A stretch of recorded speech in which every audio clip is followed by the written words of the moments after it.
Bonjour, bienvenue dans Uppercut by Pastor G. Je ne vais pas y aller par quatre chemins. Où sont tes hommes? 1 Corinthiens chapitre 15, verset 33.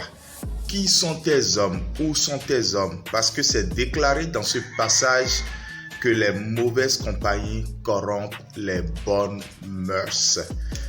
Le potentiel, c'est-à-dire la force et la capacité d'un disciple de Christ qui réussit est déterminé par ceux qui lui sont proches.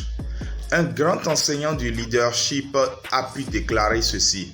En tant que leader, il y a deux grandes questions que vous devez vous poser. Que veux-tu et où sont tes hommes? Lorsqu'on veut atteindre un objectif, lorsqu'on veut plaire au Seigneur, lorsqu'on veut marcher en nouveauté de vie, on a besoin des hommes. Le seul juge qui a capote, qui a foiré sa mission, en fin de compte, a voulu marcher seul. Et c'était Samson.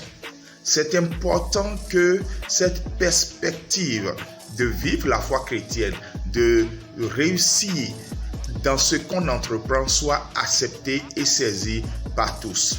C'est aussi de cette manière que nous pouvons vraiment travailler et préparer la relève afin d'être quelqu'un qui a réussi et qui a laissé un successeur. Parce que tout succès sans successeur est un échec. Moïse avait Josué et Caleb. David avait ses vaillants hommes. Néhémie avait ceux qui lui étaient fidèles. Jésus avait les trois disciples très proches, Jean, Jacques et Pierre. Paul avait Silas, Barnabas, Luc, etc. Tous ceux qui ont failli dans leur mission, je vous le répète encore, ont marché seuls. La plupart des chrétiens qui ont voulu marcher seuls, soit disant qu'il y a trop de problèmes dans l'église locale, ont fini aussi par capote complètement. Élie n'est pas parti sans avoir suscité un Élysée par onction. C'est important que, en tant que Paul, tu te dis qui est mon Gamaliel. Et qu'en tant que Paul, tu trouves tes Paul et tes Silas.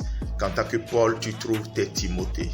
Je prie que cette perspective de travailler en équipe pour le développement du royaume de Dieu saisisse chaque disciple de Christ maintenant. Merci de nous avoir suivis pour ce principe du royaume qui est le principe du cercle rapproché que nous venons d'exposer aujourd'hui. Nous retrouvons la semaine prochaine pour un autre numéro. Shalom. Que le Seigneur vous bénisse. Bye.